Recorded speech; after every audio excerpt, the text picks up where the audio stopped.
We're obviously at a time when it's an extremely dangerous situation between Iran and the United States and for the entire Middle Eastern region. You have said that Iran will retaliate for the targeted killing of General Qasem Soleimani. President Trump has said there would be a disproportionate response if you do that.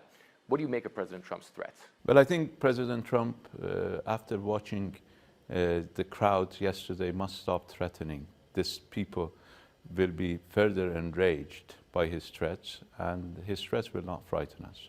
But what he's showing something, he's showing to the international community that he has no respect for international law, that he is prepared to commit war crimes, because attacking cultural sites is a war crime. In this disproportionate response is a war crime. Proportionality is a major principle of international law. But he doesn't care, it seems, about international law. But has he made U.S. more secure? Do Americans feel more secure? Are Americans welcome today in this region? Do they feel welcome? How do they feel about people chanting in the streets of Iraq, in the streets of Moscow, in the streets of Delhi, and everywhere else, that they should leave? How do they feel about that? That's the price for arrogance, for ignorance, for lack of respect. President Trump was saying, and Michael Pompeo was saying as well, that they have intelligence that General Soleimani was planning attacks, imminent attacks, on U.S. targets.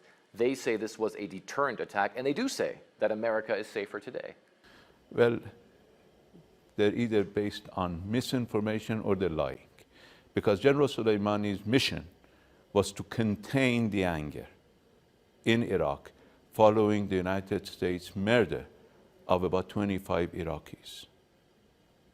This is a very clear information that we had, clear information that the Iraqi government had. The government of Iraq has been on the record saying what he was doing. General Soleimani was the greatest force for stability in Iraq.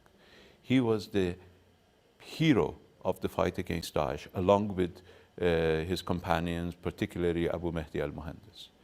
They're revered by the people of Iraq.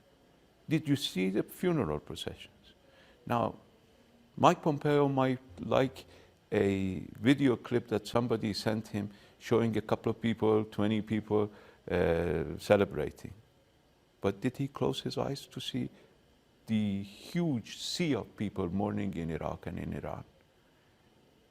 Their days in our region are numbered.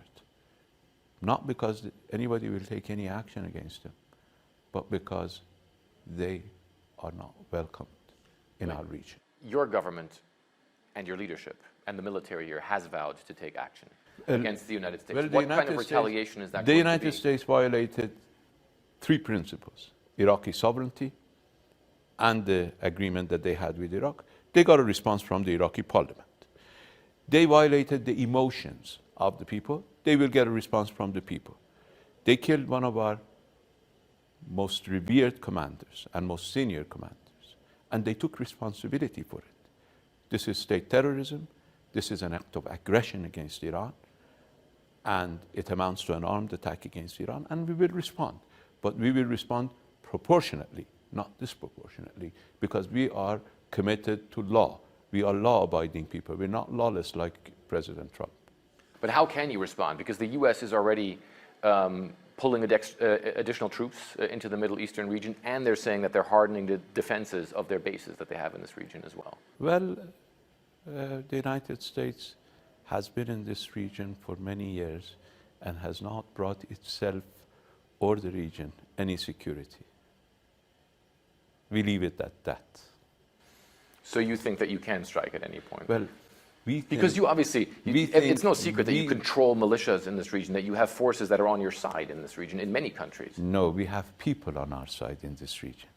That's much more important. The United States believes that this beautiful military equipment, according to President Trump, that you spend $2 trillion on these beautiful military equipment. Beautiful military equipment don't rule the world. People rule the world. People. the United States has to wake up to the reality that the people of this region are enraged, that the people of this region want the United States out, and the United States cannot stay in this region with the people of the region not wanting it anymore. The United States and the Trump administration are saying that before the strike on General Soleimani, there were provocations by Iran and forces controlled by Iran. There were bases that were rocketed. There was obviously an American contractor who was killed. And then there was the protests at the embassy, which destroyed the outside of the embassy and laid the embassy under siege. Well, the Iranian consulate in Najaf was burned. Did we take action against anybody? The United States has to realize that people in Iraq are angry, and they take their anger. Of course, they're more angry about the United States than anybody else. But what is important is for the United States to realize, for the Trump regime to realize, that everything in this region was improving. Following the JCPOA, we were having normal elections in Iraq, normal elections in Lebanon, governments coming to office through the democratic process. Negotiations started in Syria. We had the reducing of tension in Syria. Government was established in Lebanon. Government was established in Iraq. What happened? The United States started a maximum pressure campaign, terrorizing Iranian people, making it difficult for Iranians to even get food and medicine from outside. So a war started long time ago by the United States. The United States destroyed stability in this region. The United States undermined security in this region.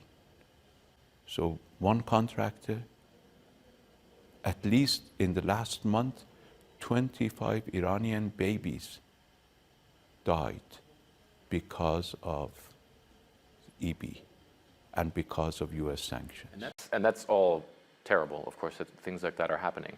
But right now, isn't there a threat that all of this could descend into something much, much worse? No. You're saying you'll retaliate. They'll say they retaliate. Isn't there the risk of an all-out war that could destroy large parts of your country and the Middle East? We are sitting at our home.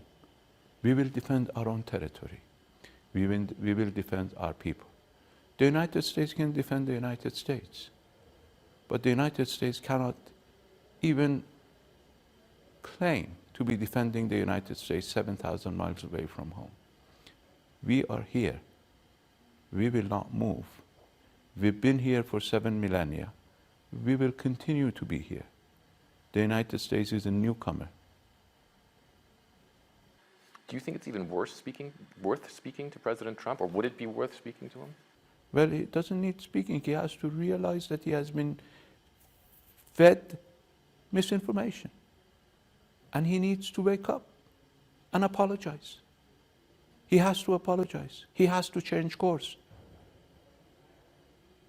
He cannot add mistake upon another mistake. He is just making it worse for America. He is destroying the US Constitution. He is destroying the US political process. He is destroying the rule of law in the United States. But that's not for me to say. That's a domestic affair of the United States. He has enraged the people of our region. He has killed people of this region. He has spent $1 trillion. He said that the US had wasted $7 trillion in our region. He has added another $1 trillion. Is the United States more secure today because of that?